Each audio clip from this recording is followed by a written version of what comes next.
Is 3:05. Welcome. My name is Lamecca. I'm the director of the East Flatbush Community Partnership, and we are grateful that you are here with us for our monthly meeting. And we are going to get started. We have a full agenda for you all today. So we have our East Flatbush Community Partnership updates. We have three wonderful presenters today. Selena LeBron from New York Psychotherapy, and I gotta move this out the way so I can see the full name, and Counseling Center, so I don't mess it up. Maya Fitzstevens from the Department of Health and Mental Hygiene, and we also have Lisa Koffler from Canva. We're gonna have our program updates, and we're also gonna have some closing remarks. I wanted to just share this all with you. We have some slight changes with our schedule, nothing crazy, but I just want to highlight this.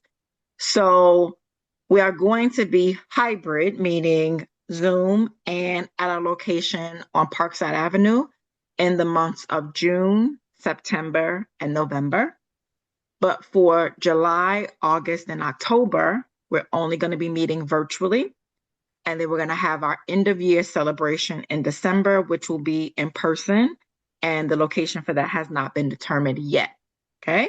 So I just want to make sure that you guys are all aware. This is what our schedule is looking like for now through the rest of 2026. Okay. So I'm going to pass things over to Miss Melissa, and she's going to go over our updates. Hello, everyone. Hope everyone is doing well. So just give you guys a few updates in regards to the partnership. You could turn the slide, Mecca. Yes. So please, if you have not done so already, if you can, just make sure you fill out the attendance form. You can use the QR code there on the slide, and you can actually just put it on your phone, scan it, and please fill it out. So this is just a way for us to track who's attending the meetings. Also, we have a weekly newsletter. If you have any events or any resources that you'd like to share with the community, you can always send that email to readc@jccany.org. Also, our monthly meeting presenter form as well. If you want to talk about your organization and how you guys help the community, you can also present at another meeting, right? Next slide. So if you want to get a little bit more information about the partnership, what we do, resources that we help the community with, you can always check out our website, which is eastflatbushpartnership.org.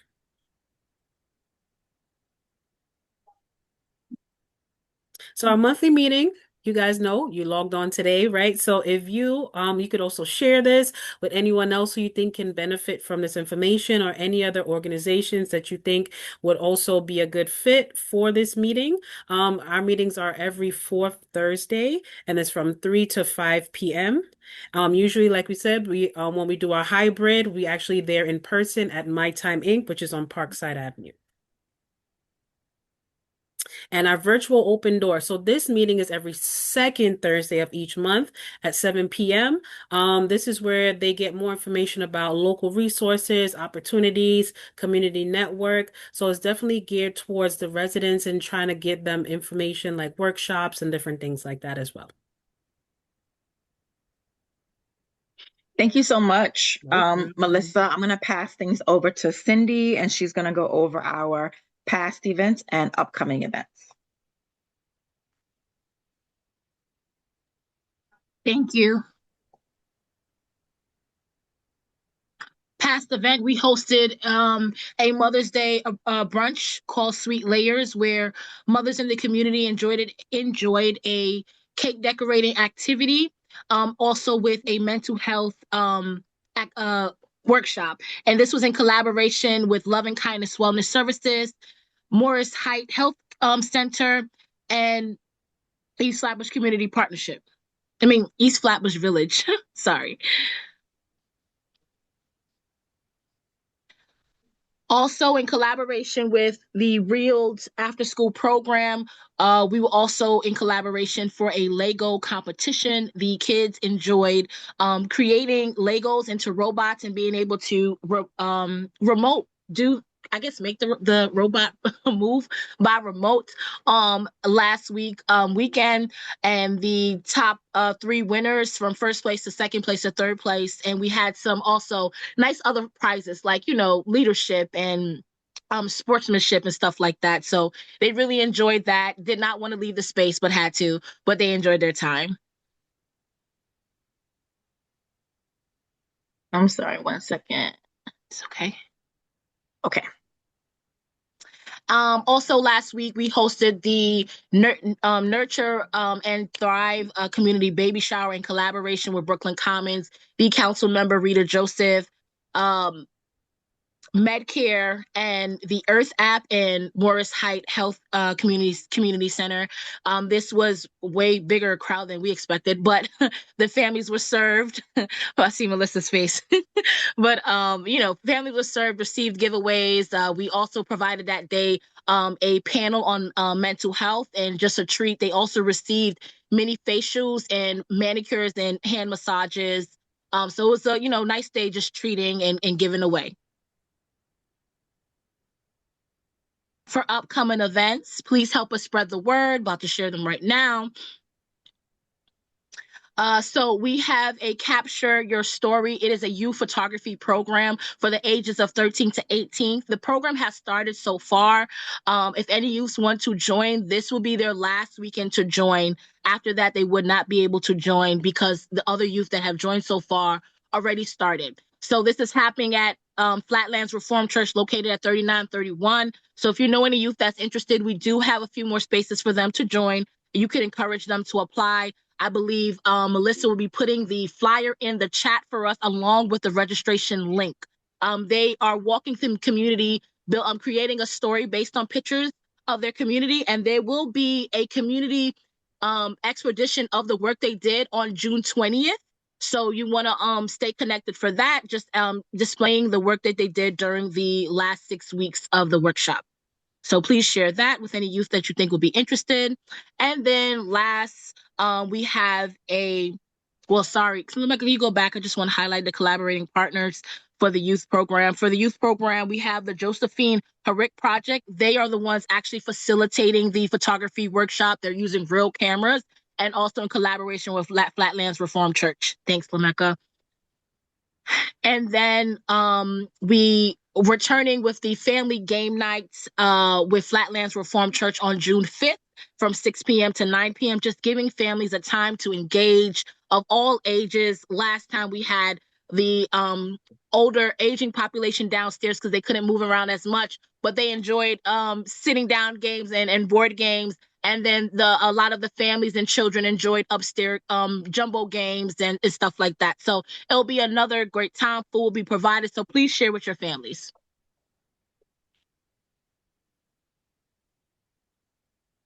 And if you have not done so, please say hello in the chat. Residents, we encourage you to type your name, your email, and say the word residents to announce yourself. And service providers, please type your name, email, and let us know that you're an organization. Thank you. Thank you, Cindy. I'm going to pass things over to Edlin. She's going to announce our first presenter today. Yes.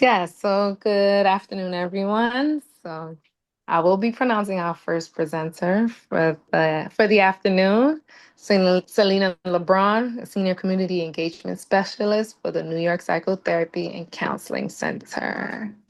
So give her a snap because I know we're virtual. Thank you so much, All right, thank you, everyone. I'm going to be sharing my screen. I'm going to start presenting. Here you go. Awesome. So thank you to Lamecca and Cindy for approving my presentation for this month. As you all know, May is Mental Health Awareness Month, and I thought, why not present at the East Flatbush CPP to promote not only mental health awareness, but the services that are available to the East Flatbush community. Let's get started. So this workshop is on understanding mental health and how we can help someone. So before we get started, I wanted to just kind of do something engaging with you all. And don't worry if you don't know the answer. We're all learning at the same time. So I'm going to go ahead and start it with a fact or myth.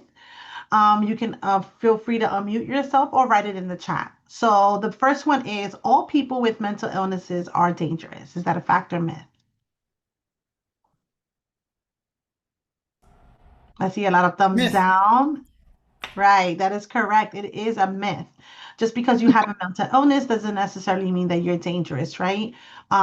We want to also just remind folks that, anyone who has an illness, right? Whether it's a mental illness, a physical illness, doesn't make you dangerous because you have the illness.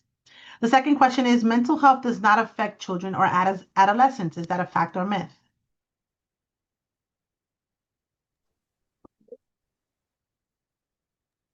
I'm not seeing the chat, but Shalomaka, if you can help me out.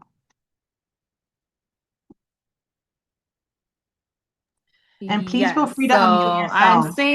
It's a I'm myth. seeing, yes, I'm seeing a couple of people, Gilda saying myth, Rehab saying Yes, myths, and awesome. Melissa So said you myth. are correct. It is a myth, right? Mental health does affect children and adolescents, right? It affects everyone. The next question is, any problems are just a part of growing up. Is that a fact or myth? Myth. Awesome. That is also a myth, right? Um, any of the problems that you face can either affect your mental health or can contribute to your mental health. So it's not just a part of growing up. It can actually last you. You can also have challenges after growing up, right? As an adult, as a senior, you can face mental health challenges. The next one is all people with schizophrenia are dangerous. Is that a fact or myth?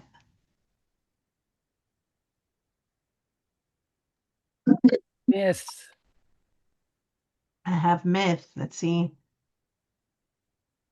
if I can see the chat box. All right, we're getting myths. You guys are great. I'm loving that you know all this stuff already. Yeah, so again, just reiterating that mental illness is not dangerous. Just because you have a mental illness doesn't mean that you're dangerous. The next one is it is the parent's fault if the child suffers from mental health problems. Is that a fact or myth? Myth. Got a lot of Myth. myths. Myth. Awesome. Yes, you are correct. It is a myth. It's not the parent's fault, right?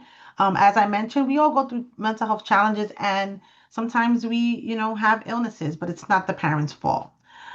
The next one is people with mental illness never recover. Is that a fact or a myth?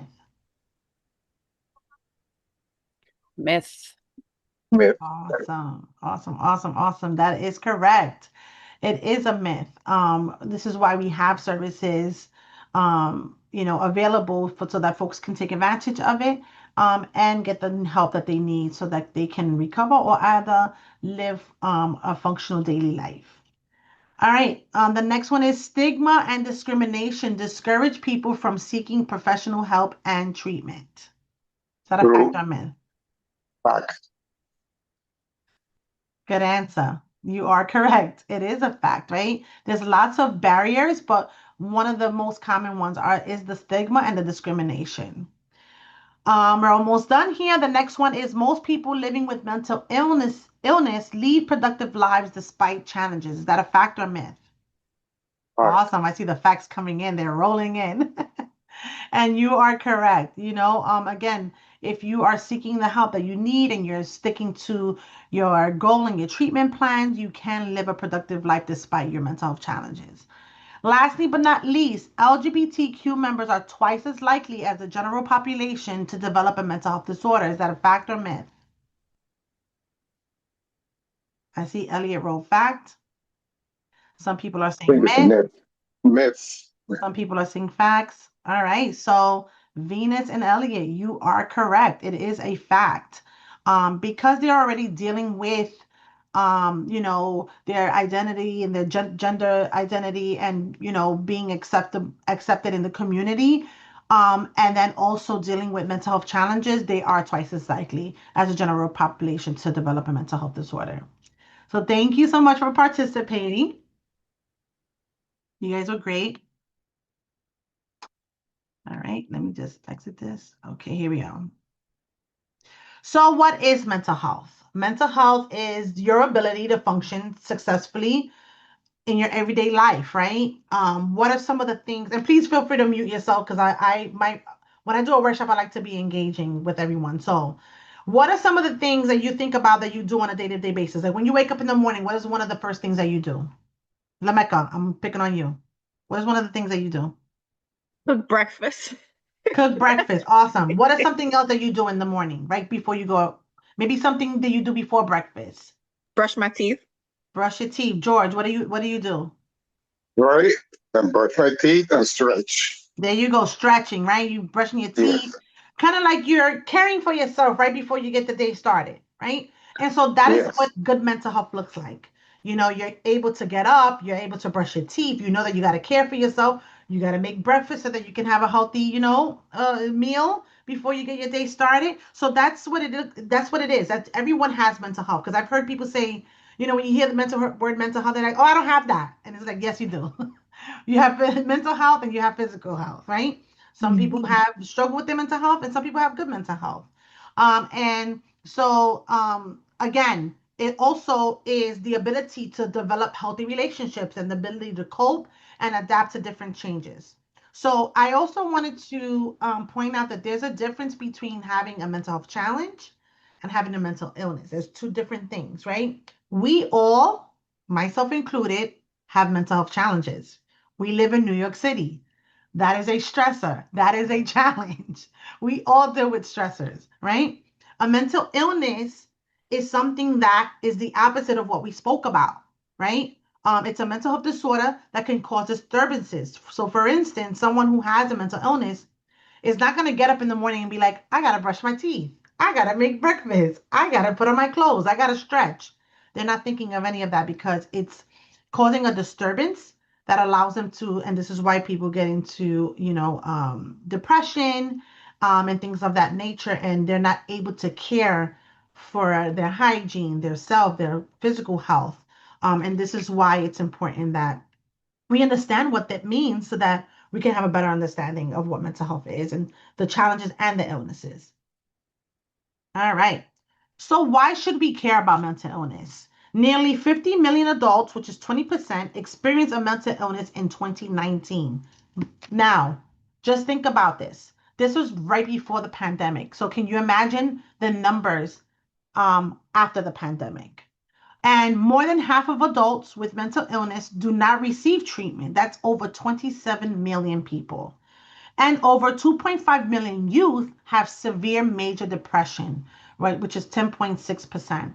As you can imagine, and it's a fact, and you can look it up, that the number of youth suicide went up in numbers after the pandemic. So this is something that we should definitely be mindful of and that we should care about. What does good mental health look like, right? We spoke a little bit about this. Recognizing the good in yourself, such as your positive attributes and the achievements that you made, right? Feeling and being able to feel and express the range of emotions that you are feeling. Living and working productively. You can cope with the stresses of your daily life and manage times of change and uncertainty. And then you also feel engaged with the world around you. This is like a common question that we get, right? What causes mental illness? And there's no real common cause, but there are factors, right? There's biological factors. Sometimes it's hereditary. The environmental factors, where you live, right? A lot of us, even watching the news, there's vicarious trauma happening that can affect our mental health. Psychological factors, maybe some trauma that we've dealt with that we haven't healed from. So there are lots of factors that can contribute to our mental health and can cause a mental illness, right, if not treated. What are the most common mental health disorders in the United States? Depression is the number one leading cause of disability in the United States, affecting more than 16.1 million American adults per year. General anxiety disorder slash anxiety disorder affects 6.8 million adults, and only 3.1 are receiving treatment. And so that just tells you, right, that when you think about, you know, I like to say it's a derogatory comment, right? When people say, oh, I don't need that because I'm not crazy. But in fact, the folks that are not being treated are the ones who, in fact, are quote unquote dealing with severe mental illnesses, right? And that are unwell, right? Because I don't like to use the word crazy. right? And so it's like, this is why we need to care about mental health, and we need to care about how, the small things can become big if we don't get it treated. I always like to use the analogy of a parent, right? How many of you are parents here by raise of hands? Right? One of the things, right? And even if you're not a parent, right? If your loved one is sick, what are some of the things that you do? Please unmute yourself. What if your child or your loved one has a cold? What is one of the first things that you do? Adeline, what do you do? Seek treatment or take them to the Seek doctor. treatment, right? What, like you use Vicks, right? We get that Yes. Medicine. that tea, that grandma's recipe tea. We get that Yes. going, right? We're putting the Vicks on that feet. We got the onion and the with the sock. We're doing all of those things, right? Because we want the person to feel better. But when it comes to mental health, we kind of brush it underneath the rug and then it doesn't get better. And so the reason why I like to use that analogy is that we don't wait till the person gets an infection. We don't wait till the person gets severely sick with, like, now they had a cold and now they have bronchitis. You know what I mean? We don't let it linger is what I'm trying to get at. And so that's the same when it comes to mental health. We want to recognize the early warning signs, and treat the issue at an early stage. So, speaking of early warning signs, these are just a few that we can recognize in our loved ones, whether it's our children or just family members. And it's eating or sleeping too much or too little, pulling away from people and usual activities. And I'm not talking about you don't feel like it this weekend and you just like, I don't want to be bothered. I'm not talking about that. I'm talking about someone that is gritty and like is always a part of everything. And then all of a sudden you just see them time after time, more than once consecutively. They're like not being as fun as they usually were, and they're just closing themselves away. That's a big red flag. Feeling numb or as if nothing matters, having unexplained aches or pains, right, which is called somatic complaints, feeling helpless or hopeless, feeling unusually confused, forgetful, on edge, angry, upset, worried, scared, yelling or fighting with family and friends. Again, this is something that is being consistent, right? Because you can argue, right? There's nothing wrong with a healthy argument every now and then, but I'm talking about consistent. Experiencing severe mood swings that cause problems in your relationships. And this is not only romantic relationships, this could be a work relationship, family, parent to child relationship, no matter the age, or, of course, a romantic relationship as well. So, having persistent thoughts and memories you can't get out of your head, hearing voices or believing things that are not true, thinking of harming yourself or others, or the inability to perform daily tasks like taking care of your kids or getting to school or work. Earlier on, we spoke about that there was a lot of barriers, right? And for folks to receive treatment. And I just wanted to go over a list of things that are still relevant till today. So of course, the number one being language barriers, right? If someone feels like they want to get therapy, but the person doesn't speak their language, that is a barrier. Immigration status. A lot of our immigrant community members feel like because they're an immigrant, they're not, they don't have access to mental health care, which is a myth. There is programs available despite your immigration status. Of course, the distrust in professionals, right? You're not used to speaking with the professionals about things that are going on with you, right? You maybe feel like, I don't know this person. Why should I trust them to tell them? But again, we go to doctors, we tell them about what's going on, right? When we're feeling aches and pains. And so this is some of the things that this is one of the barriers that that we face when seeking mental health treatment. Of course, this is also familiar to all of us, right? Stigma, right? Our family keeps privates inside the home, right? We don't talk about this outside of the house. And the shame, because you don't want to talk to about people about your problems because of what they might say or think. And of course, the embarrassment, right? That you feel like it might give your family a bad reputation. Poverty can also play a role, right, in the decision to not to seek treatment, right? Maybe it's costly, or maybe you just don't have the budget to include mental health treatment. Also, sometimes you have less access to treatment, right? Maybe the neighborhood that you live in, you don't really have the access, or it's not available, right? Or there's no quality treatment around your neighborhood, and then you find yourself having to travel too far out to, seek good mental health services. And lastly but not least, lacking multicultural mental health professional. Sometimes, you want to speak to someone who understands your culture, where you come from, where you live. And a lot of therapists unfortunately lack that. All right. And so I just wanted to remind you all that seeking help is a strength, not a weakness. We talked about untreated mental health problems, and I think this is a very important topic because it's easy to be like, oh, I don't need that, right? I want to be labeled, because that's a lot of things that we hear. And it's not about being labeled, it's about really caring for yourself. If we think about being labeled, right? If I go to the doctor and I develop diabetes, that's a label, right? But I don't even think that that's a label, that's a diagnosis. And that's all it is with mental health, right? It's a diagnosis just for your mental health. You might be having a challenge that you can't overcome, and so just becomes a diagnosis, and the therapist and maybe even or a psychiatrist can help you with that diagnosis to better yourself, or to improve your mental health rather. So the most obvious effect of untreated mental illness is a steady and often rapid decline in mental health. Mental illness will not go away on its own, and then the longer it persists, the harder it is to treat. And this is why I said at the beginning that it's best to look at the early warning signs, treat it at the beginning, and instead of just letting it linger and then it becomes worse. So people with depression, for instance, right, for an example, might only experience a handful of symptoms at first, right? But left untreated, they may begin to experience the full range of depression symptoms, necessitating more intensive treatment and more uncertain recovery journey. So mental health begins with stress.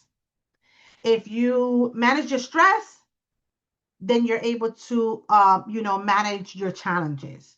If you don't, right, it's like a ticking time bomb, right, or a domino effect. You don't manage your stress, you have anxiety, and if you don't manage anxiety, now you're depressed. If you don't manage the depression, so on and so forth. So one of the things and signs and symptoms that people face are the somatic complaints. When mental illness becomes too challenging to deal with, sometimes our body bears some of the burden. How many of you have woken up with a stiff neck and you blame it on the pillow? I've been there, right? And you're like, I gotta get a new pillow. And you're like, Rebecca, I bought this amazing pillow. Oh my gosh.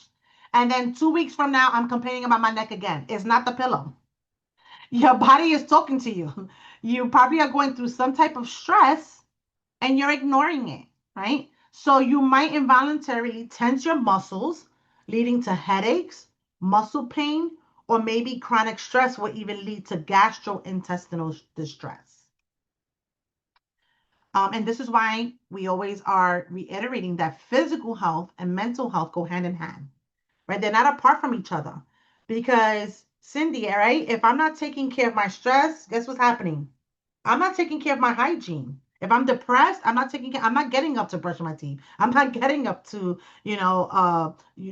bathe myself or even cook myself breakfast, right? If I'm depressed. So it's affecting my physical health and vice versa. So there are chronic physical health problems. Mental illness is not all in your head. It's the product of brain chemistry changes. Mental illness can undermine your physical health in at least two ways. First, chronic mental health issues may cause you to neglect your health, right? We just talked about this. For example, when a diabetic is too depressed to monitor his or her blood sugar levels.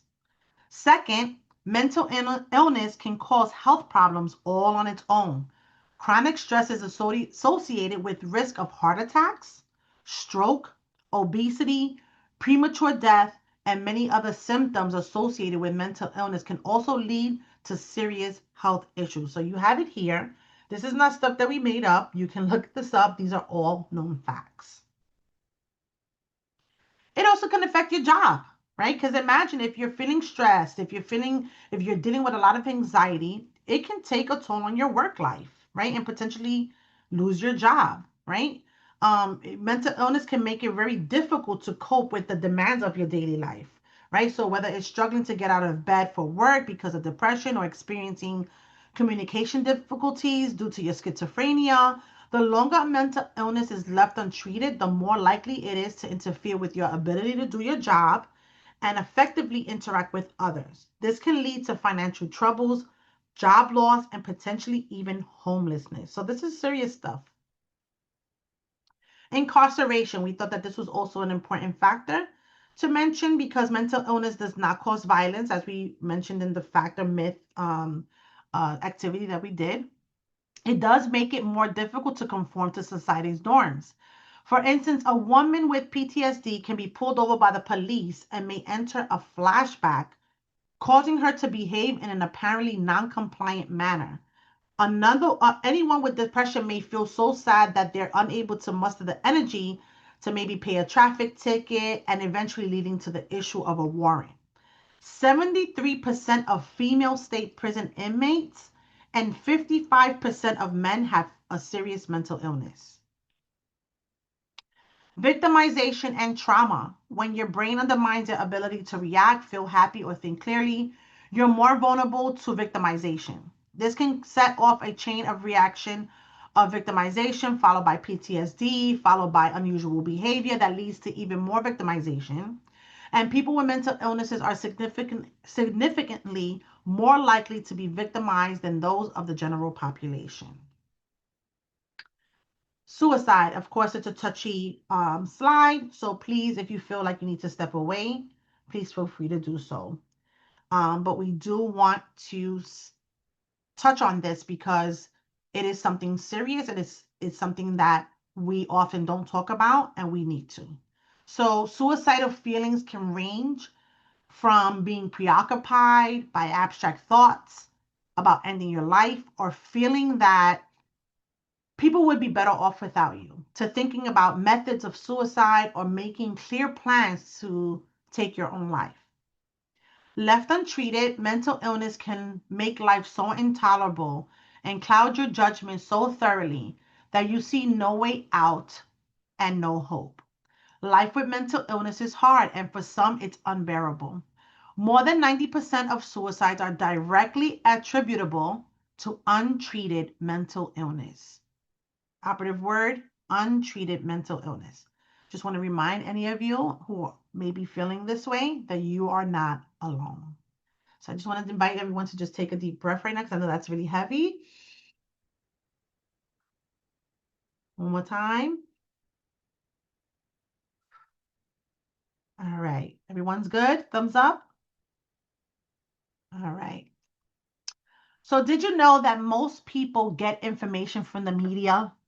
Right? A lot of the things that you hear may not be true, right? So for instance, TV dramas often show people with mental health conditions committing acts of violence and doing, out of the ordinary things, when in fact, most violent crimes are committed by people without a mental health condition. So it's just something for you to know. Now you're like, all right, Selena, we talked about everything. What is mental health? What are the causes? What are the signs to look for? I want to know, how can I help somebody, right? And there's many ways that you can help a loved one or a family member or even your neighbor who is dealing with the mental illness. First off, you can recognize your own bias. Remember that everyone deals with things in a different way. And just because you love that person so much, Cindy's my most favorite person, and just because, she might be going through something, I might not tell her, hey, Cindy, I've seen you a little bit, pulled away. No, you have to recognize your own bias and, put that aside and try to help that person the best way you can. Educate yourself more on mental illness, right? You might say to yourself, well, I don't know about that. There's so many avenues that you can search. Like we have Google. You can literally Google something and learn more about it. You can go to your local library and learn more about mental illness, or you can join more workshops like this one and, learn more about it. There are mental health first aid trainings that are still happening. I believe that we have NYC Health represented here today, and they might talk about that, right? But there's lots of resources out there that can help you learn more about mental illnesses, right? Show empathy and kindness to those living with mental illnesses. Remember, to treat mental disorders like any other illness, right? If you know that someone that has cancer or diabetes, right, you're not going to treat them any less. Treat them the same. An illness is an illness, no matter what it looks like, whether it's physical or mental. Identify the early warning signs that we talked about earlier. Being non-judgmental, right? If Lameka shares something with me, I'm not going to judge her about it. I'm just going to try to listen more than talk with her, right? Talk at her, listen more than talking. And having that open communication with your family and friends. Schedule family time. Check in with your loved ones. Ask them how they're doing, A lot of times we're going and passing by each other and we're like, hey, what's up? But we're not really asking them how they're doing. How are you really doing? Is there anything I can help you with? And just have that open line of communication so that everyone knows that there's someone somewhere that I can talk to. All right. And remember that breaking the stigma starts with us. We can begin to break the stigma, right? If we just make that all of these things here that's listed here, we just begin by some of these things, practicing some of these things. Lastly but not least, remember that your mental health counts. Mental health is our emotional, psychological, and physical well-being. It affects how we function every day. And in order for us to lead successful and proficient lives, we need to take care of ourselves and our loved ones. Remember, we cannot pour from an empty cup. So we got to take care of us first before we go taking care of someone else. And together we can fight the stigma and help people get the treatment that they need to live self-fulfilling lives.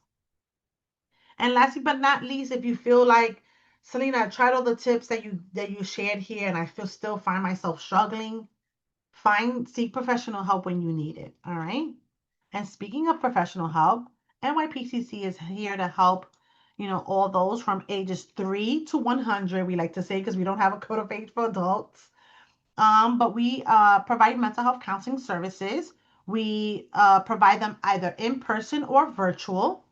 And we're open 7 days a week. We don't have a wait list, and our hours of operation are very flexible. So we're open from Monday through Friday, from 9 a.m. to 8 p.m., on the weekends from 8 a.m. to 6 p.m., and virtually our sessions are held up until 10 p.m. at night.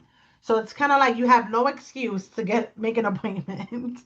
And we accept all insurances that are affiliated with Medicaid, Medicaid Managed Care, Essential Plans, and Child Health Plus.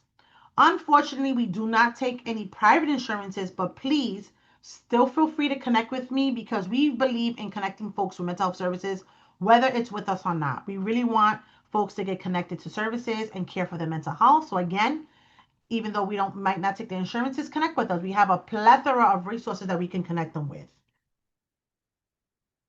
We have 4 in-person child and family mental health centers. We have one in the Bronx, 2 in Brooklyn, and 1 in Jackson Heights, Queens. But I do want to mention that we do not have a catchment area. So whichever one of these clinics either yourself or your client wants to go to, they can feel free to choose the clinic of their choice. And of course, we also have virtual appointments available. So doing it from the comfort of your home if you like. If you wanted to get help or you wanted to scan to get started with your services, you can scan on the left side of the screen. If not, if you enjoyed this presentation, I would love for you all to leave us a review on the right side. So please scan. If you experienced NYPCC, if you referred to us before and you enjoyed our services, we'd love to hear from you. Again, my name is Selena, and I want to thank Lameka, Cindy, and even Adeline for having me, and I'll be staying along for the rest of the meeting, but I'll open it up now to any questions or comments. Yes, George George has has his hands up. George, you could unmute. Yeah, okay, here I am. Okay. Yeah, good afternoon, and thank you for that great presentation. Thank you, George. One question I have that you mentioned Medicaid and that you do not take private insurance. Yes. But I did not see Medicare listed. Yes, we accept Medicare. We accept Medicare as long as it's affiliated with Medicaid. Oh, okay, because you just said Medicaid, but I didn't see Yes, we Medicaid. take So I just Medicare wanted- as well. Okay, Yes. thank you very much. Thank you so much. That was a great question. Anyone else? Yeah, Selena, can you share, I'm not sure if you shared it, how your center is culturally attuned for the community that you serve? Absolutely. Thank you so much, Cindy. That's a great question. A lot of our therapists are multiculturally sensitive because we believe in having that connection. Actually, therapy is all about connection, right? It's about 80% listening, 20% talking, right? So if you are our team of case managers are really great at like asking those questions. Do you prefer an African American therapist? Do you want a male therapist, a more experienced therapist? Maybe you want a younger therapist. We ask all of these questions so that they feel the connection, but also you want to make sure that you're talking to someone that looks like you, right? Because you're a little bit more, you'll be able to share a little bit more if you feel like that person connects with you on a deeper level. So all of our therapists are multiculturally sensitive. A lot of them live in the communities that we serve, so that's just like a bonus. But yeah, thank you so much for that, Cindy. We do have lots of our therapists that are multiculturally sensitive, and we also provide our services in other languages other than English, like Spanish, French, Creole, and Urdu. Thank you, Cindy. Yes. That was Is great. it possible to go back to the Yes, slide of with the course. locations? The locations? Yeah, the locations are right here. Thank you. Does anyone else have any other questions? I also shared the flyer in the chat box as well. hmm Awesome. If no one else has any other questions or comments, once again, thank you. And I'll be here for the rest of the meeting. If anyone has any questions, feel free to chat, send me a message in the chat. Thank you so much. Oh, and one last thing, please follow us on all of our social media. Go on our website to learn more about our services. We actually have an upcoming PD coming up June 4th. If you are a social worker or know that of a social worker, we're providing free CE credits. And even if you're not a social worker, the topics are always amazing, and it's an opportunity to learn more about mental health. And yeah, we're gonna have a great topic. And join us. Join us on June 4th. I'll share that in the chat box, but also on all of our social media, we're also always sharing awareness and tips for our community members. Thank you once again, and I'll turn it back over to Lameka.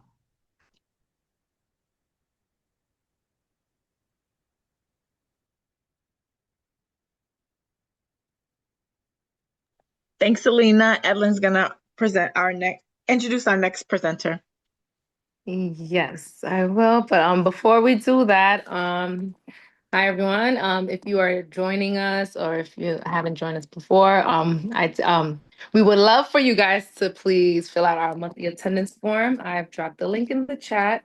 So if you could just take a few minutes, that will be very much appreciative. So if you are now joining or haven't had the chance to do so, please fill out our monthly attendance form. Okay. Yes, so great presentation again, Selena. So now we will be presenting our next presenter. Okay, so our next presenter, please help me out with your first name. I do not like to mispronounce names. It's Maya. Maya. Okay, I Yeah. did have that first thought, but I just didn't want to take the shot. Okay, Maya Fitzstevens, environmental health scientist from the Department of Health and Mental Hygiene. Okay. Thanks The so floor is much. yours. I will share my screen.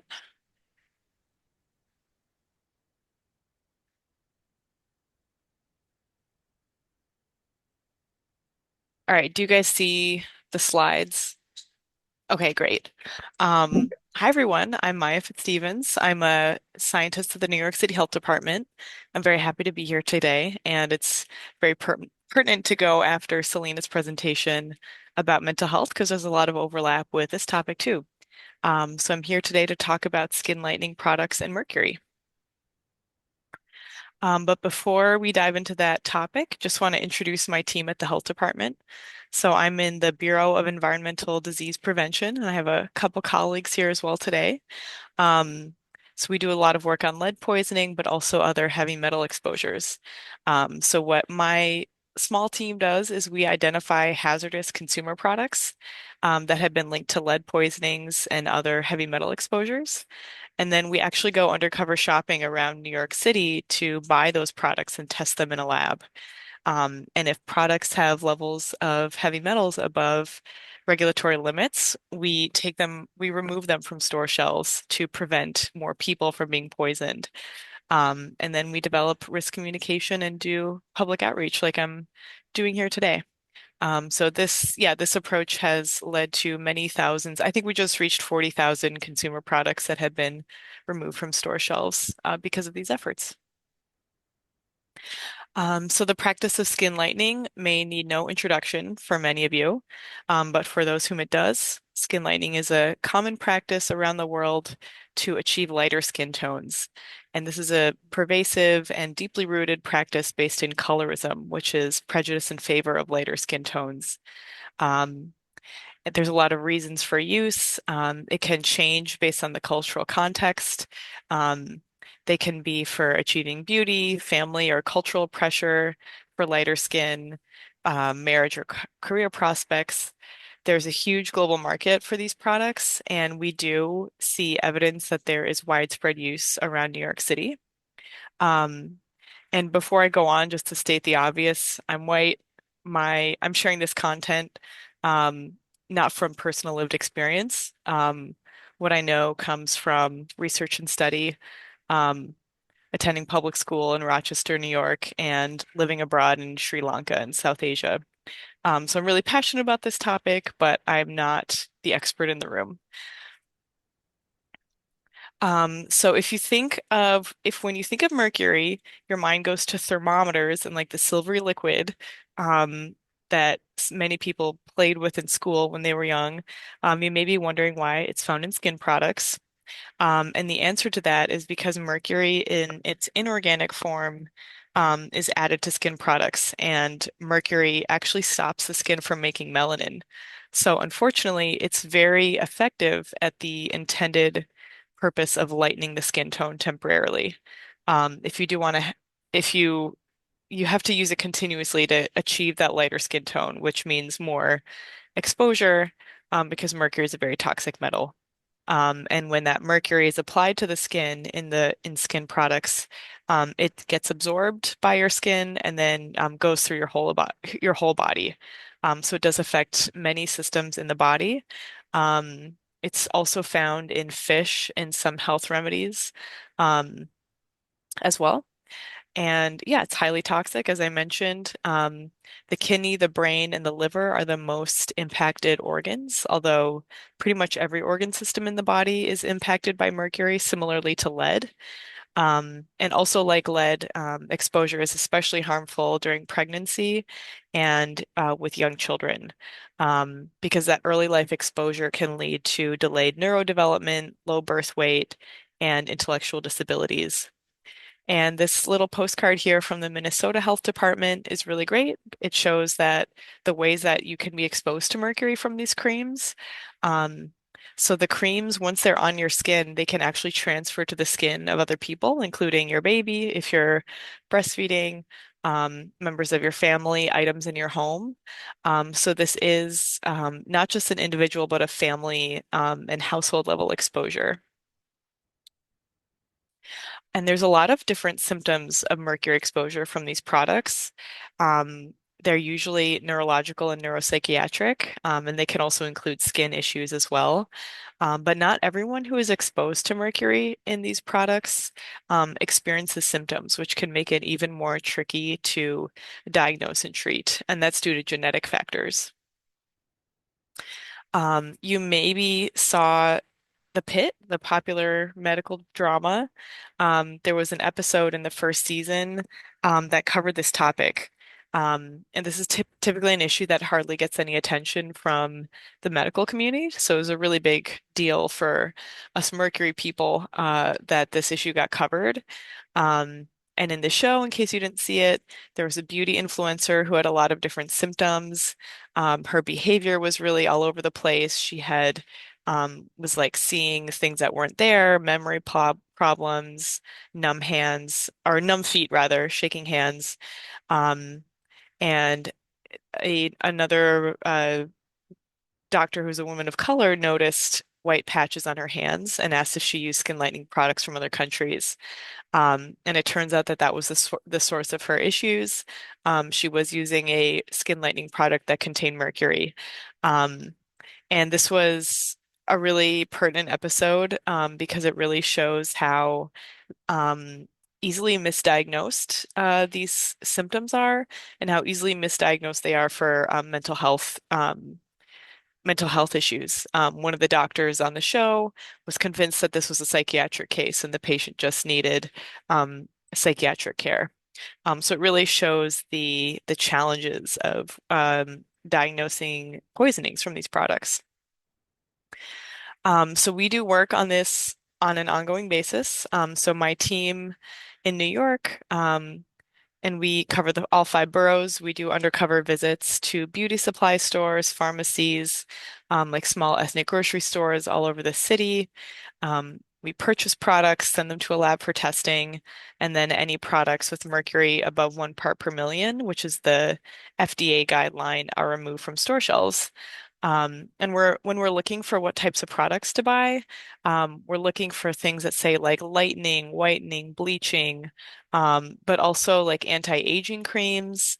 Sometimes, the creams will say like 7 in 1. They say they're going to like solve all your skin problems at once. Um, Most of the time, we're looking for products that are manufactured abroad because it is not legal to make products for your skin that contain mercury in the US. And then typically it's products that don't have a lot of like English on the label. Maybe they don't have an ingredients list. Maybe there's no active ingredient listed. So this is a sample of some of the products that we found in New York City that have elevated levels of mercury. So these are all the products that we have removed from store shelves so far. In the last couple of years, we have visited over 250 stores in all 5 boroughs looking for these products. I think that number is actually probably more like 300 or 350 now. Um, and the highest mercury concentration we found was 30,000 parts per million. The limit is 1. So again, that's 30,000 times above the health limit. And these levels of mercury are just, it's hard to communicate how deeply concerning um, the presence of these products in New York City is, especially given the fact that people that are using these might not have access to healthcare or might be experiencing stigma and maybe won't go to their doctor. Or if they do go to their doctor, maybe their doctor is not going to diagnose them properly. So this is why we're out here getting this information to the community, because we're really concerned about people that are using these products. So most of the time, the products that we find that contain mercury are made in Pakistan. That's not true across the board. A couple of these were made in Thailand and other countries, and plenty of them don't list a country manufacturer. And since the beginning of last year, we've removed over 2,500 products that contain mercury from stores in New York City. And we're about to start another round of enforcement in the next couple months, so that number will go way up, I think. Oh, and one more thing is that some of these products on these lists are ones that we've known about for a long time. Maybe we conducted our first round of enforcement back in like 2017, 2018, but they still come back even sometimes at the same stores. And the number of products that we see for sale just seems to always be increasing. So this isn't a problem of the past. It's not something that's going away, which is why we're really increasing our community outreach on this topic. So where we're finding these in New York City, we have found products containing mercury in all 5 boroughs. In Brooklyn, we have found them in Kensington, kind of in like the South Asian shops in that neighborhood, hence us coming to this meeting, but also in Bed-Stuy and Cypress Hills. But yeah, we found them all over the city. It tends to be at non-chain, like small ethnic grocery and beauty supply stores. Um, and it's primarily in shops that are serving the South Asian and African immigrant communities of New York. So I also wanted to talk a little bit about a mercury poisoning case that we had in 2024. Um, So my team, in addition to the store surveillance work we do, we receive blood and urine tests for every New Yorker who receives a test for mercury or for arsenic. And for folks that have elevated levels, we conduct interviews to try to figure out what their exposure source is. And so this is a case from a woman who is in her mid 40s from Bangladesh. She had an elevated blood mercury level of 56 micrograms per liter. Her doctor tested her for mercury because she had tingling and numbness in her fingers. This is a really classic sign of mercury poisoning from these products. We conducted an interview with her and learned that she was using two skin lightening products that she purchased in Bangladesh. We were able to get those products from her and test them and found very high levels of mercury in both products. And in this case, we were really glad that she got tested. Honestly, it makes us wonder how many people there are like her out there that aren't getting this test. Um, and, how many more cases might we have if doctors were testing more patients? But in this case, we were able to let her know that her products contain mercury, that she should stop using them.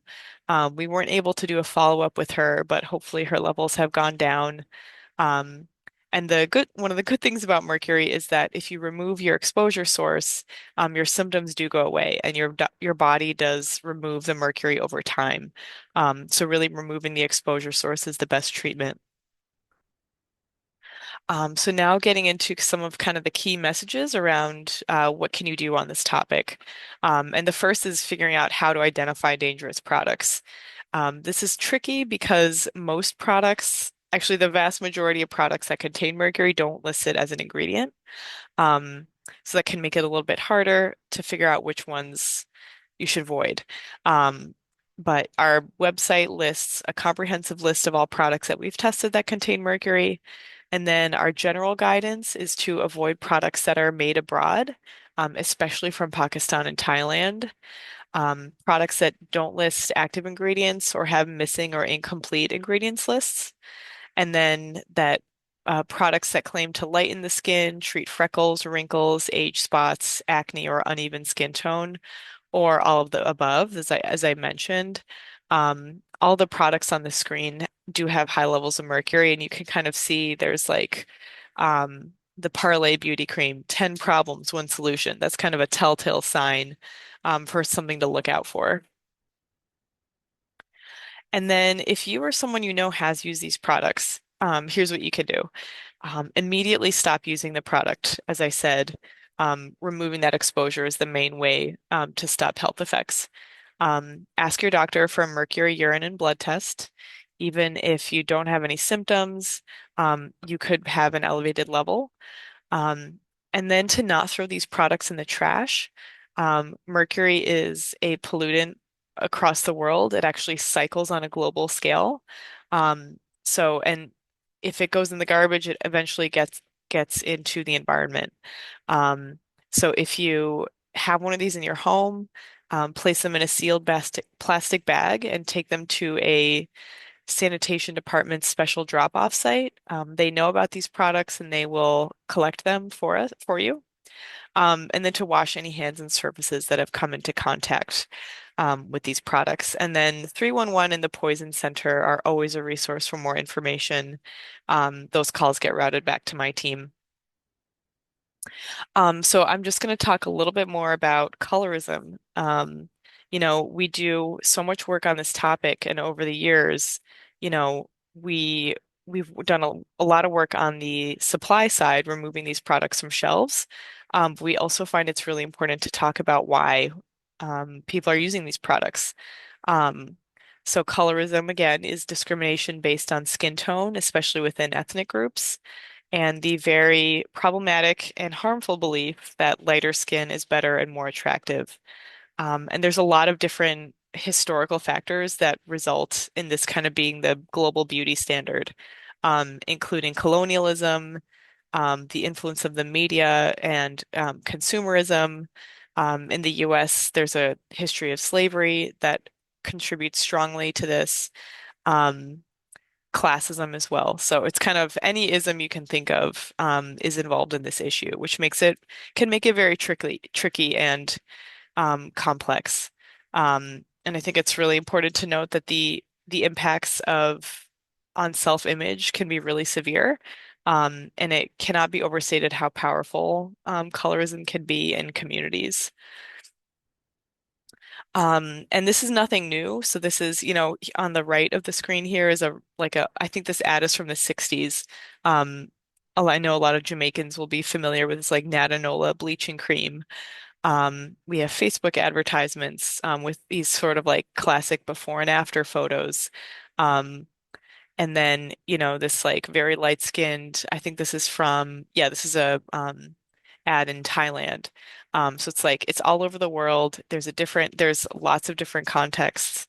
And it's not a thing of the past. I think this is like something that my team is always trying to make clear is that this isn't like just a historical thing. So these are all, and this is just a small sample of what you can find online in terms of skin bleaching and skin whitening and like kind of these before and after um, photos. So this is like also an issue for young people, I think. It's not just like older folks, very insidious. And I think, if it's not just vanity for why people are using these products. There's a lot of very real impacts of colorism on people. And these are all studies have shown this that Black women with darker skin have lower educational attainment, incomes, and are less likely to marry high status husbands than light-skinned Black women. Mexican American women with darker skin tone have lower educational attainment and personal earnings. Filipino Americans with darker skin have lower income and poorer physical health. New immigrants to the US with darker skin have lower levels of wealth. And South Asian matchmaking websites also show a bias for lighter skin. So as you can see here, this is like all over the world. It's very insidious, it's very harmful. And we really want to bring this to light because I think this is something that doesn't get talked about enough. And unfortunately, there's actually new research that actually shows how colorism can make health inequities even worse than they already are. Again, talking about the stress that was talked about by Selena and self-perception. So this was a study that just came out last year that showed that Black adults in the US who perceive themselves as dark-skinned have a lower sense of mattering and shorter telomeres. So telomeres are a biomarker of cellular degradation, inflammation, and aging, um, which is that just means that um, it's something that harms the immune system and increases the risk for diseases like heart disease, dementia, and cancer. Um, so again, it's perceiving Black adults who perceive themselves as being darker skinned actually had worse health outcomes. So again, this just shows how truly harmful and insidious colorism is, and also the very real reasons why people are using products to lighten their skin. So, this is something we've been grappling with at the health department where we don't want to stigmatize people that have used products to lighten their skin, but we do want to discourage use and we don't want people to get poisoned. Um, and, I think in the past we haven't so much directly acknowledged skin tone discrimination in our communication.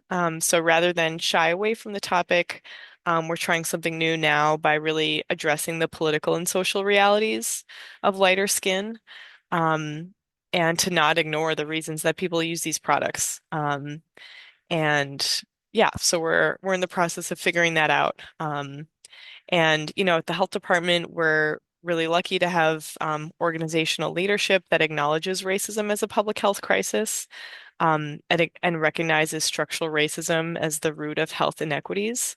Um, and we're also committed to uprooting white supremacy. So this falls right in line with those overall health equity goals that we have at the department. And we've done a lot of learning from our friends and partners at We Act for Environmental Justice about beauty justice as kind of an alternative framework for thinking about this. You may be familiar with environmental justice, but beauty justice kind of takes it a step further to state that people of color deserve to have access to clean air, affordable housing, healthcare, and also safe personal care products, because these products are marketed towards women of color. And that's really, that really goes to show this kind of like equating whiteness with beauty is really shown in these boxes on the screen. So these are all products that contain mercury. It's all these like freaking white ladies, beauty creams. It's just like, oh, it makes me sick, but it's all right there. Um, and it's cheesy, but people of all skin tones deserve to thrive and feel beautiful. That is really at the core of beauty justice. And ultimately, this is not a one-stop shop here. Giving this presentation alone is not enough to break down these really old and complex social and cultural structures. Um, but historically, we've been taught that beauty only looks a certain way, usually a white way, right? And racism has glorified certain features, which creates pressure to use products to lighten skin, even if they're dangerous. And we're working towards a world where beauty is diverse and everyone feels beautiful. So this is a very tough topic. So I encourage you to just take deep breaths and take good care of yourself after this presentation as you need to. Um, and thanks to Selena to kind of setting the stage for the importance of mental health and self-care. Um, but we have some, and these tips come from our partners at We Act, how you can take action on colorism beyond just sharing information about mercury that I've shared today. Um, but to engage in hard conversations. So these are really tough things to talk about, but they're not going to get any better if we don't talk about it. So educating yourself, educating your friends and family, um, and deciding what personal care products are right for you. Um, and then secondly, words matter. So choosing your words carefully when you talk to other people, especially when you comment on someone's skin. Um, Things like, don't stay out in the sun too long, or any phrases that perpetuate the idea that light skin is better is really something to avoid. Um, and then small changes really can start with education and conversation. So if you know someone in your family that maybe you're worried about them maybe using one of these, I know this is really tough. But just, starting small, um, to try to make this change. So my team's invitation to all of you is to be aware of these products and mercury exposure symptoms, to help us empower your family members and community to make health-based decisions. Um, if you or someone you know is using products that contain mercury, to encourage them to get a urine and blood mercury test, and to not shy away from dialogue about colorism and skin lightening product use. Um, and just to close out, I have some resources. So this is a warning sign and a health alert that went out to healthcare providers last year. This warning sign has to be posted in stores where these products are sold. And then we also have more information on our website, and then we have like a little palm card that can be distributed at events. So if you would like to receive any of these palm cards, again, the one on the right here, my team would be happy to mail those out to you. My email address is in the chat, but I'll put it back in at the end so that you have that. We would love to distribute those far and wide. And then there's a lot of also resources just about this topic generally. So CNN did a really great series called White Lies, that really was like an investigative deep dive into this topic. Um, We Act for Environmental Justice, who I mentioned, has a really great resource on beauty justice. And then the Beauty Well Project is an organization out of Minnesota that has a lot of great resources, if you want to dive deeper on colorism and sort of that angle of things. So we probably don't have that much time for discussion, but I'm happy to answer any questions. Really thank you for your time and attention. Thanks for having me. And if you were if any organizational representatives here, if you would like someone from my team to come give this presentation to your staff or to your, your community, we're here. There's about 4 or 5 of us that are trained to give this presentation. We would love to um, come meet you. So thank you so much. Thank you. So George has a question, and then I have one as well. George, Great. you can Yeah, go. yeah. Hey, thanks for the presentation, and it really opened up my eyes because I know my granddad suffer from acne. So I had to talk to her to see what does it use it for acne. But I have a couple of questions. I have is one is mercury only present in these lightening creams, or are they also maybe present in other lotions such as well, face lotions or what suntan lotions, something like that? We haven't found any in suntan lotions. Yeah. Generally, yeah, generally it's kind of these like hopefully you've gotten enough of a sense from the photos and the presentation of like kind of what a lot of these creams look like. So a lot of times they're beauty creams. These ones from Pakistan kind of all come in these little boxes. Um, and yeah, so basically, if you want to avoid products that contain mercury, buying products that are at like, things that you can buy from like a CVS or um, like a bigger chain, uh, pharmacy or beauty supply store. And really, like nothing that we've tested that's made in the US has contained mercury. So generally, things that are made here are very safe. Um, but what else can I say? Yeah, I think that kind of covers some of the main points.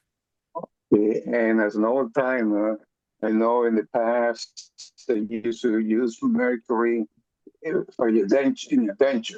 Yes. Okay, Yep. so if you have old dentures that may have mercury, is it suggested that maybe take it out, or is that unsafe in your mouth?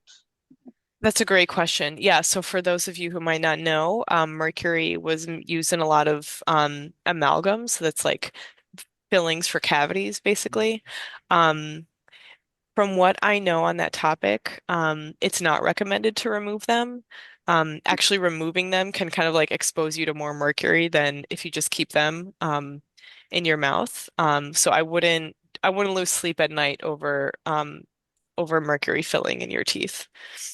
Um, and the last question, and I'll leave you alone. You mentioned not to dispose of it. Make sure you dispose of any mercury properly. Yes. Does that mean does it go into the earth, and it could affect the plants or vegetable that you eat? Yes. Yeah. So mercury, and sometimes I present a slide on this. I didn't include it in today's presentation, but um, so when mercury gets into the water, it can get into the soil. It could be taken into the body of fish, right? And then it moves up the food chain, and then that creates another mercury exposure source um, in fish, right? So really, any mercury isn't something that kind of goes away. It's always cycling in the environment. Um, because it can travel through the air, actually. So that's why just removing any sources of mercury whatsoever are really important, not just for protecting us, but also for protecting the environment. Thank you for your standing presentation. Yeah, great questions. Maya, I have a quick question. So there are other products sold in the US that say like brightening, lightening for the skin. What do they use that does the same thing? And why is that not harmful? Great question. So mercury is not the only skin lightening agent that's found in products. Um, Many can also contain hydroquinone, or steroids. Um, So those are also not great. They're not nearly as toxic in as mercury is, so that's why it's not really the focus of our work. Um, We have tested a lot of creams that are available at like more typical beauty supply stores that we see all over the city. So they're not going to be as effective, which is good. But basically, um, mercury is kind of the most toxic skin lightening agent. But if you see a product on a store in New York City that says it contains hydroquinone or steroids, I would avoid those as well. Hydroquinone can be used safely in small amounts, but only under the direction of a doctor. So I'd say, for skin concerns, definitely like seeing a dermatologist to get a prescription um, for creams that's under medical supervision. Because those are also, I don't think the FDA is really enforcing on that, but we've tried to get them to do stuff on that. It hasn't been super successful, but yeah, creams that contain hydroquinone are no longer legal to be sold over the counter as of like 2 years ago, I think. Um, yeah, hope that answers your Thank you. question. Yes, thank you so much. Thank you. All right, we're gonna move on to our next presenter. Let me get my slides together. Okay. Let's see. Okay.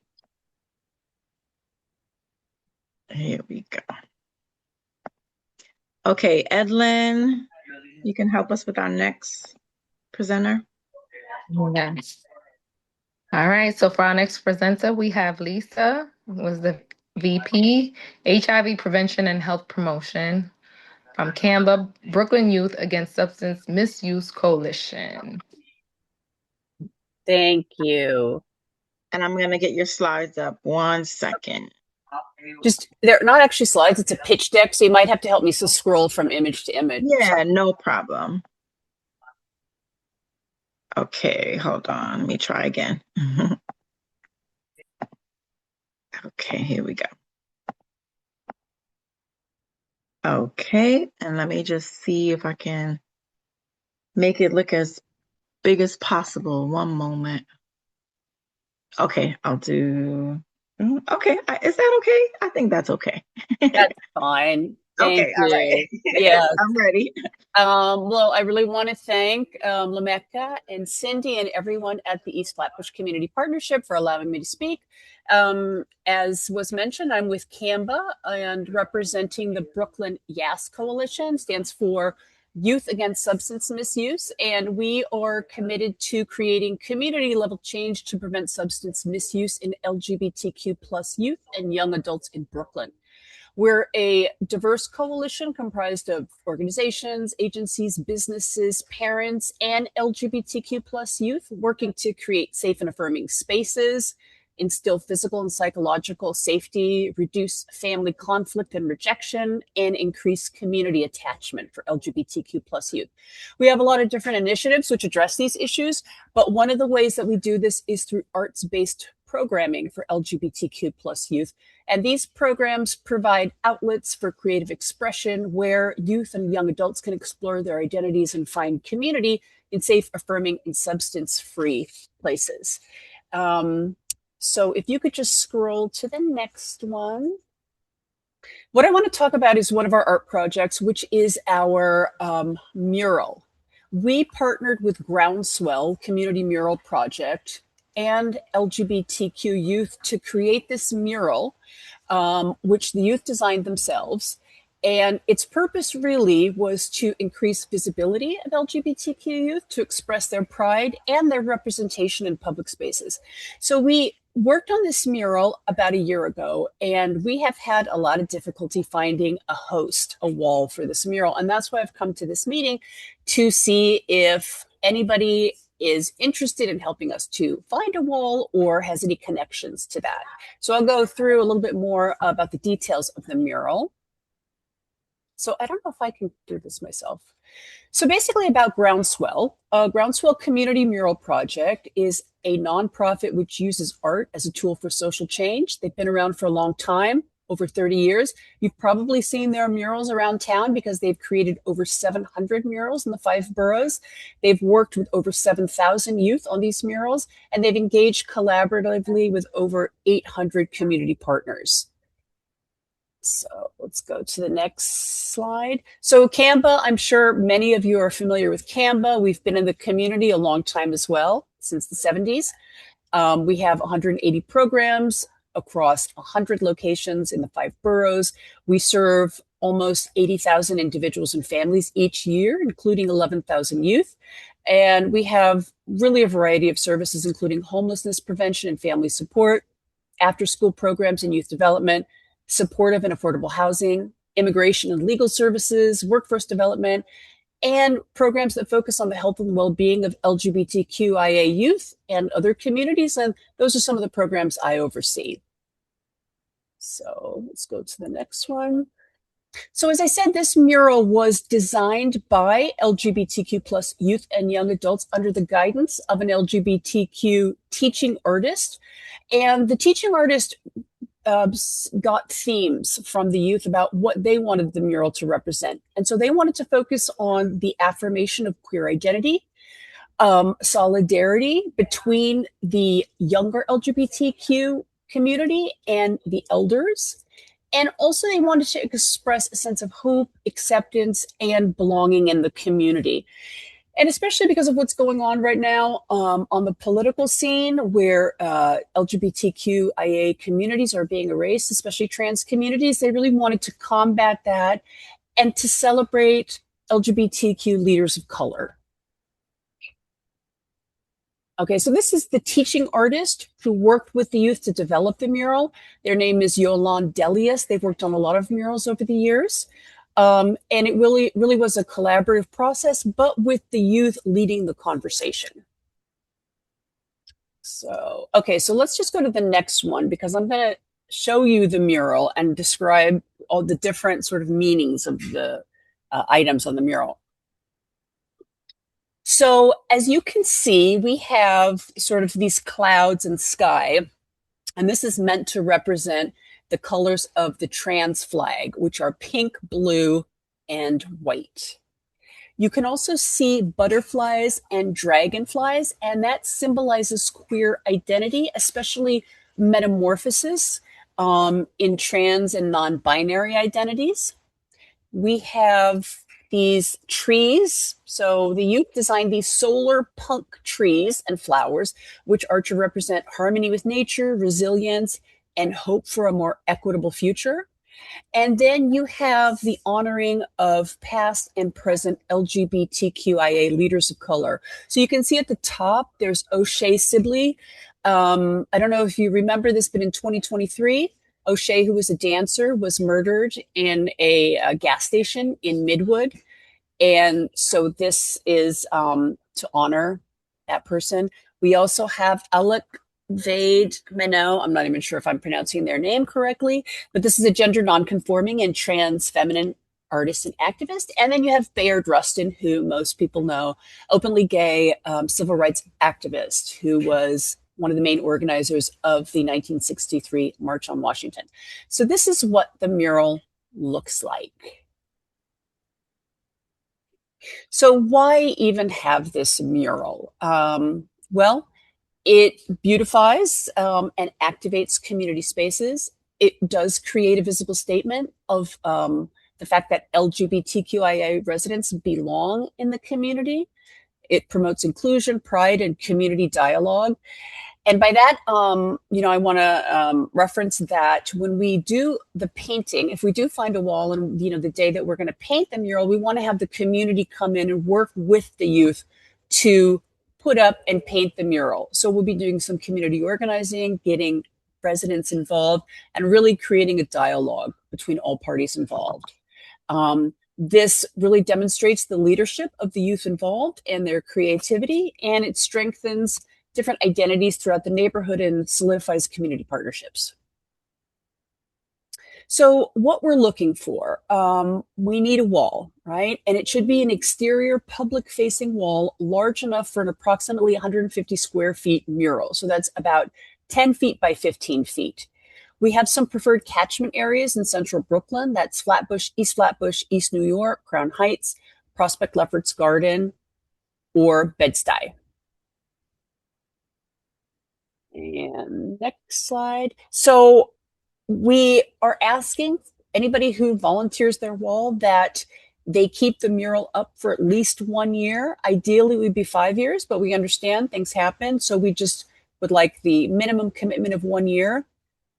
The design is final and can't be modified. We did have some interested parties before, but they wanted to say in what the mural looked like, and it's already been designed by the youth. So we really can't have any more contribution to that.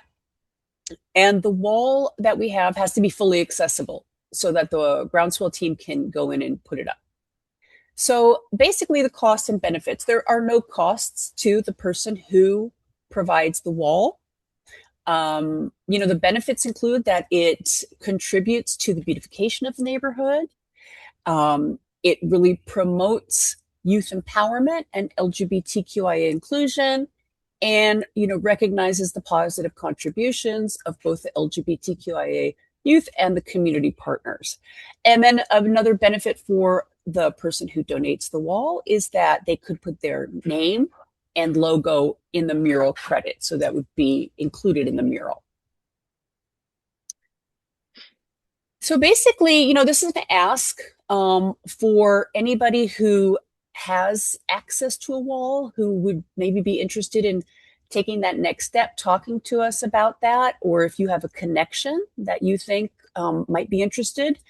I have my email and my phone number down at the bottom, and we could talk about next steps. And I think this would be, a really interesting project. And when we do launch the mural, we're going to have political leaders there, press conference. I think it would be really great for any neighborhood that would be gracious enough to take us on. So that's it for me. Does anybody have any questions, any comments?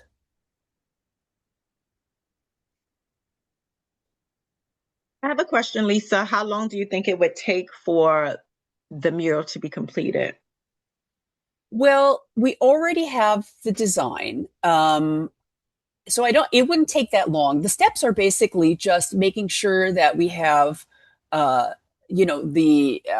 agreement, any kind of legal agreement with the person who lends the wall. So it shouldn't take that long. I think we would want to spend some time organizing the community though. So maybe a couple months after we identify the wall.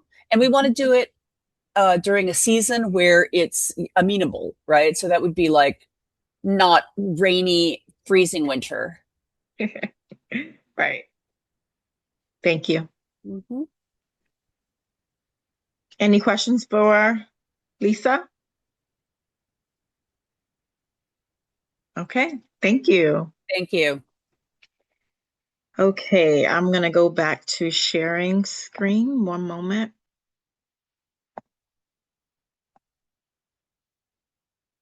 Okay. So now is our time where we have our program updates. This is an opportunity for you all to just share what's going on in your world.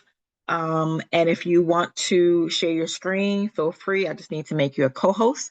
And if you have any flyers or anything to drop in the chat, feel free to do that. So I'm going to stop sharing for a second and ask that my team, if you can help me, kind of facilitate this. I need to step away for a second. So who's up first for partnership updates?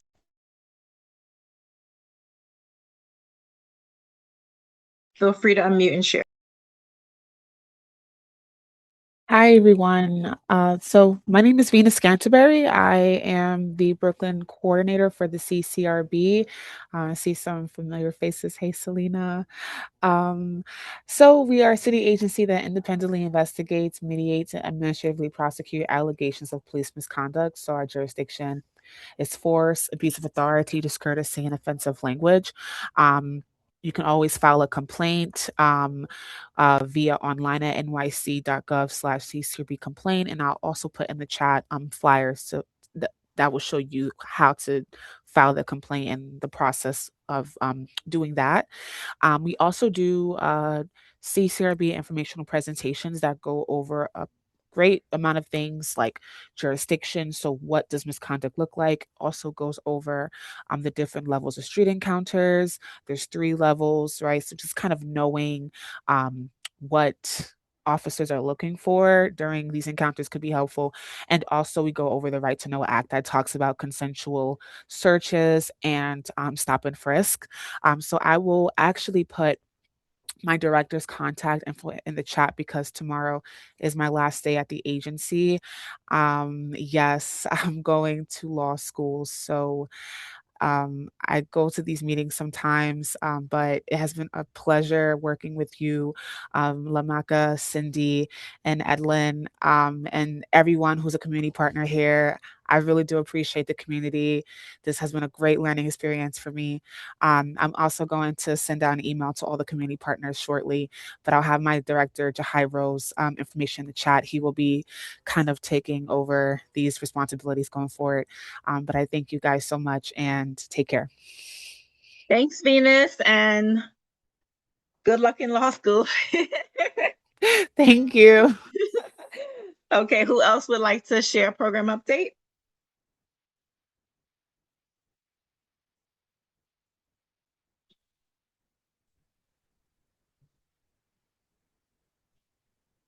No one else? Okay, I guess I'll go. Go ahead, Lou.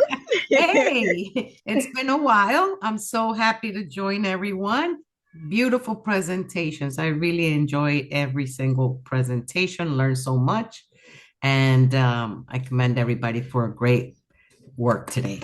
I on the chat, you have my contact information. For those of you who don't know me, I'm Luz Martinez. I'm with the New York City Poison Center.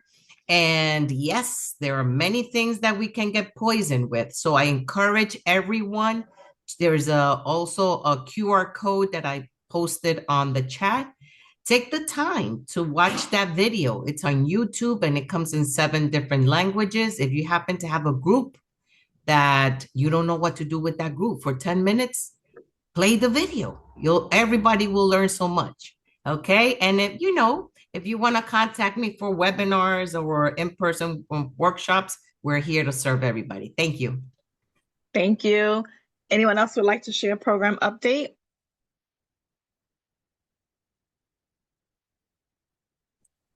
I guess I'll go really quickly, Lamaka. Sure. Go ahead. I'm driving, so my camera's off. I would also like to mention how awesome the presentations were today. Thank you. I learned a lot as well, so definitely awesome presentations. Shawnee Aldain here from Live On New York. We facilitate organ and tissue donation.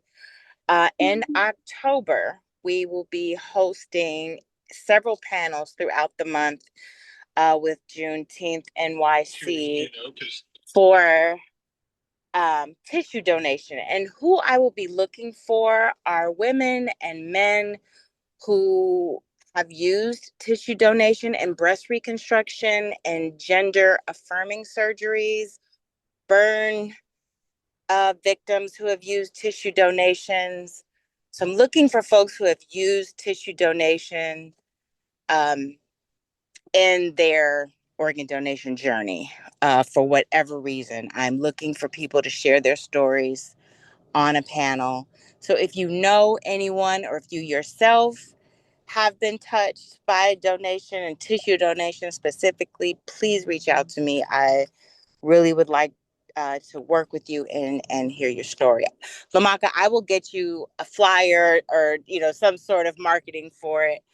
But I thought I would go ahead and mention because I want to start touching folks as soon as possible versus very late, which I did last year. Okay, sounds great. Thank you. Thank you. Anyone else would like to go?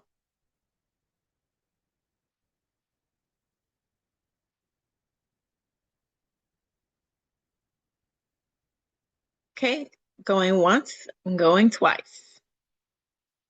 No, no, I don't have somebody. This is George. I'm having problems saving the PDF that Maya. Yeah, but so when I tried to save it, it just saved the title. So I was wondering if someone could forward it, because I Okay. would like that. I think we're gonna put them in our follow-up email. Are we doing that, Cindy? Will we be able to? Yes, Lamecca. Yeah, but the thing is that the follow-up email doesn't go out right away. So I was wondering while it's So fresh in my George, mind. George, are if you you? want While to it's put fresh in my your, mind, I would like to read it. Yes. I'm happy to email them to you directly if you want to put your, or if you just want to message me your email, I'd be more than happy to share them. Yes, my email is in the chat towards. I'll put it. I'll put it again. Okay, great. Yeah, thank you. I'll put it right Thank now. you. Yeah. Any other program updates or questions? Okay, so I'm gonna share my, yes? No, so give him. Don't stop the meeting. Give him a minute to write. Oh yeah, we're not gonna stop it yet, George. I have a few more things to say. Okay, thank you. Yes, you have time. Don't rush, don't rush. Okay. Okay, so just winding things down. If you have not completed the attendance form, please do so now. Last time I checked, I think there were about 5 or 6 people who didn't complete it. And just to clarify, even if you've completed it in the past at a different meeting, this is something we'd like you to complete every single meeting to help us keep track of the number of people that are attending. But the questions are less if you've completed it already. So it just should be quick for you to just, go ahead and fill it out. So please do that. And then also, if you're not following us already on social media, we are on Facebook and Instagram. Our handle is East Flatbush Partnership. And our catchment area is listed above: 11203, 210, 212, and 226. As I always say, if you have people who are not in this catchment area, we would still love to connect with them. If they're outside, we can connect them either with another partnership or just another organization to help meet whatever needs they have. Okay. So we are done as far as our presentation. George, did you have a chance to put your email? Yes, I see it. Very good. Yeah, I'm slow, but I Lamaka, Yes. Lamaka, can you drop the link for attendance in the chat? I'm Sure. on my Yes. phone, so I No can't problem. Yes, we'll do it again. Thank you for asking. Thank you. You're welcome. Okay.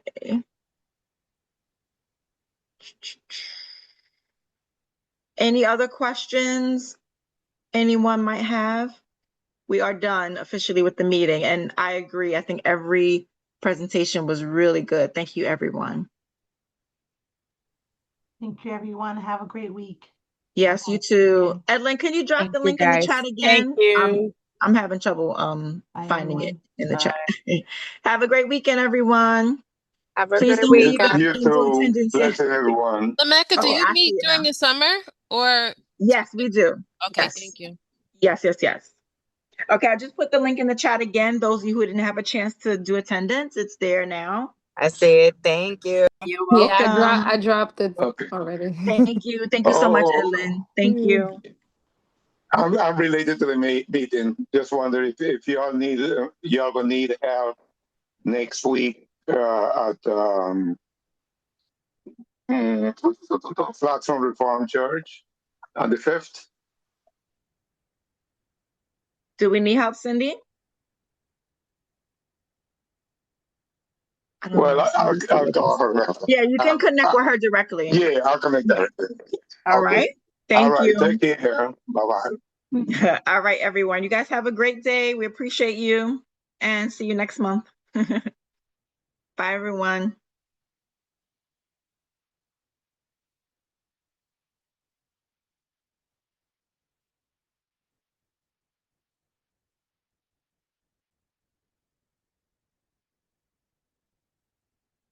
Okay.